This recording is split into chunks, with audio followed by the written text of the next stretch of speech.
Good morning. कैसे हो आप सब? ये मेरा फर्स्ट वीडियो है यूट्यूब पर मेरी वॉइस के साथ। मेरा नाम ज्योति है और मैं अभी अपनी ग्रेजुएशन के फर्स्ट ईयर में हूँ। मैंने 12th के बाद में 2 कंपटीशन एग्ज़ाम दिए, बट मेरे टाइम मैनेजमेंट और अच्छी स्ट्रेटजी ना होने की वजह से मैं उन दोनों में ही थोड़े नंबर से रह गई। मुझे यूपीएससी की प्रिपरेशन करनी है, बट सही से समझ नहीं आ रहा था कि बिना स्ट्रेटजी के तैयारी करना बिल्कुल सही नहीं होगा। मैंने इसके बारे में बहुत सर्च किया और फर्स्ट मेरी क्वेश्चन जो आया माइंड में वो यही था कि कब हमें स्टार्ट कर देना चाहिए। क्या मुझे ग्रेजुएशन के बाद स्टार्ट करना चाहिए या फिर मैं कॉलेज के साथ में इसे स्टार्ट कर सकती हूँ। जैसा कि हम जानते हैं इस एग्ज़ाम की तैयारी में 2 से 3 साल का टाइम लगता है, तो आफ्टर 12th हमें इसकी तैयारी स्टार्ट कर देनी चाहिए। कॉलेज के साथ में हम यूपीएससी का बेसिक कवर कर सकते हैं। यूपीएससी को लेकर दूसरा सबसे बड़ा क्वेश्चन जो हमारे माइंड में होता है वो ये है कि क्या हमें यूपीएससी के लिए कोचिंग लेना ज़रूरी है। ये बहुत बड़ा क्वेश्चन है और हम जैसे मिडिल क्लास फैमिली के लिए तो बहुत ज़्यादा, क्योंकि किसी भी कोचिंग इंस्टीट्यूट को 2 लाख रुपए देने से पहले हमें बहुत सोचना पड़ेगा। इसे हम इस तरह से समझ सकते हैं, 2022 में 11.5 लाख बच्चों ने आवेदन किया, जिसमें से 13,090 कैंडिडेट क्वालिफाई हुए और उसमें से 2529 ही पहुँचे इंटरव्यू के लिए, जबकि सीटें सिर्फ 1022 के लिए थी। कंपटीशन कितना टफ है ये हम देख सकते हैं। इससे हमें पता चल सकता है हमारी स्ट्रेटजी, हमारी तैयारी कितनी ज़्यादा ज़रूरी है। चलो एक टाइम के लिए अगर हम मान भी लें कि हमें एडमिशन लेना पड़ेगा कोचिंग के लिए, लेकिन कोचिंग इंस्टीट्यूट का ये हाल देखने के बाद आप चाहोगे वहाँ जाना, इतने पैसे वेस्ट करना, अपना टाइम वेस्ट करना। ये जो हालत है वहाँ की, इसे देखने के बाद कोई भी डरेगा कोचिंग इंस्टीट्यूट में एडमिशन लेने से। और नहीं, ये भी इन लोगों ने कहा है कि कोचिंग केवल आपकी मदद करता है, वो आपकी रैंक फिक्स नहीं करता। कोचिंग में जाने के बाद वो आपको ये नहीं कहेंगे कि हम आपको सिलेक्शन दिला के ही रहेंगे। ज़रूरी नहीं है वहाँ पे 5 साल टाइम वेस्ट करने के बाद, इतना पैसा लगाने के बाद भी आप वहाँ से सक्सेस हो पाओगे, आगे बढ़ पाओगे। बिल्कुल कोई गारंटी नहीं है इस बात की। तो अब हमें क्या करना चाहिए? तो जो अभी कॉलेज में है वो अपने 3 साल में अपना बेसिक कवर कर सकते हैं अपनी कॉलेज के साथ, क्योंकि इतना बर्डन नहीं होता है कॉलेज में स्टडी का। आप जा रहे हो नहीं जा रहे हो कोई ज़रूरी नहीं है, हमें भी पता है, सिर्फ मस्ती करने के लिए कॉलेज जाते हैं। तो उस टाइम को सेव करो और आप तैयारी कर सकते हो, अपना बेसिक कवर कर सकते हो। तीसरा क्वेश्चन ये होता है कि हम हमारा बेसिक कहाँ से कवर करें, किस जगह से, हम कौन सी बुक से हम कवर कर सकते हैं। तो अगर आप सच में यूपीएससी की तैयारी करना चाहते हो और आपने इंटरव्यूज़ देखे होंगे, तो जो टॉपर्स हैं और जो भी टीचर्स हैं वो यही बोलते हैं कि एनसीईआरटी बेस्ट है आपका बेसिक कवर करने के लिए।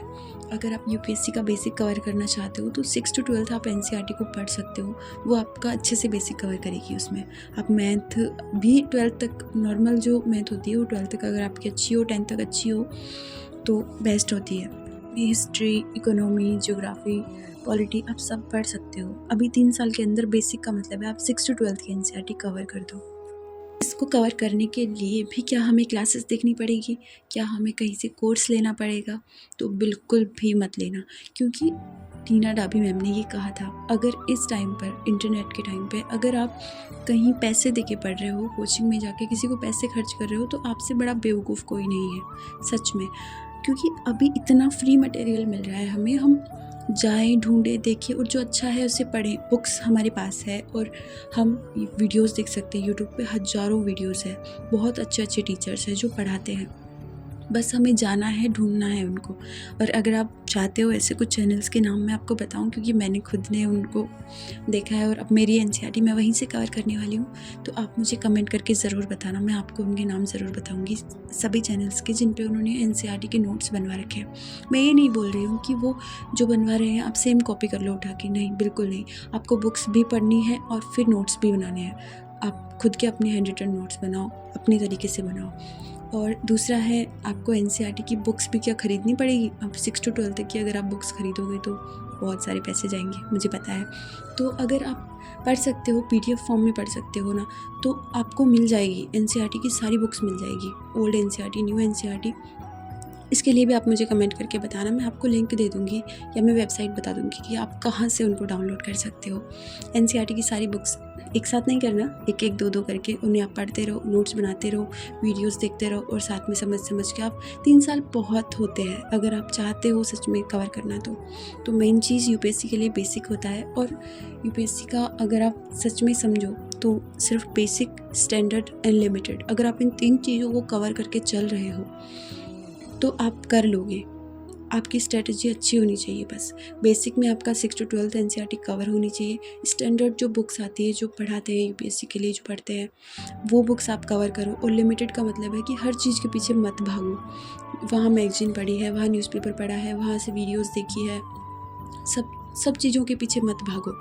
एक एक चीज़ को पकड़ो कि हाँ बस मैं इसको पढ़ूँगी या फिर ठीक से बस, इसके अलावा और कुछ नहीं। बाकी चीज़ों पे फोकस ही नहीं करना। जो पढ़ रहे हो उसे रिवाइज़ करो, अच्छे से रिवाइज़ करो, बस ये बेस्ट है। मेरी स्ट्रेटजी जो मैंने बनाई है मेरे अकॉर्डिंग वो यही है। और ज़रूरी नहीं है कि ये फिक्स है, क्योंकि मैं खुद अभी एस्पिरेंट हूँ, मैं खुद सीख रही हूँ चीज़ों को।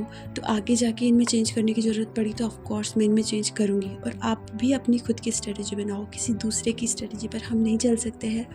हमें सब चीज़ें हमारी खुद के अकॉर्डिंग बनानी चाहिए, जो हमारे लिए सूटेबल हो, हमारे टाइम टेबल के अकॉर्डिंग हो। हमारा सबका अलग अलग होता है कि कोई किस टाइम फ्री होता है, कोई किस तरीके से पढ़ता है, तो उस हिसाब से आप अपना टाइम टेबल बनाओ। और एक चीज़ हमेशा ध्यान रखो कि अगर आप सच में सीरियस हो इस एग्ज़ाम के लिए तो ही प्रिपरेशन स्टार्ट करना, क्योंकि UPSC की प्रिपरेशन स्टार्ट करना या इसमें जाना, ये सोच लो कि कम से कम 5 से 6 साल आपकी लाइफ के चले गए। आप अपने 5 से 6 मिनट भी किसी को देने से पहले सोचते हो तो आप अपनी लाइफ के 5-6 साल कहीं देने वाले हो। तो उससे पहले ज़रूर सोचना एक बार कि क्या मुझे वेस्ट करना चाहिए यहाँ पे, क्या मैं कर लूँगा या कर लूँगी। क्योंकि आपको पेशेंस बहुत रखना पड़ेगा, कंटिन्यूटी रखनी पड़ेगी। ये नहीं कि हम 5 दिन 6 दिन पढ़ के और आगे हम बस छोड़ देंगे या रुक जाएंगे, नहीं होगा। कंटिन्यू करना पड़ेगा आपको। हर रोज़ आपके अंदर वो जोश होना चाहिए, वो जुनून होना चाहिए कि yes I can do it. तो थैंक यू सो मच। अगर आप यहाँ तक आए हो, आपने पूरा वीडियो देखा है तो थैंक यू। और अगर आप चाहते हो तो मैं आपको नेक्स्ट वीडियो में ज़रूर बता दूंगी कि कौन कौन सी यूट्यूब चैनल है जहाँ से आप NCERT कवर कर सकते हो, अपना बेसिक कवर कर सकते हो। और NCERT बुक्स डाउनलोड आप कहाँ से कर सकते हो, PDF फॉर्म में आपको बुक्स मिल जाएगी। तो thank you so much, keep watching, keep supporting and please subscribe कर देना। Thank you.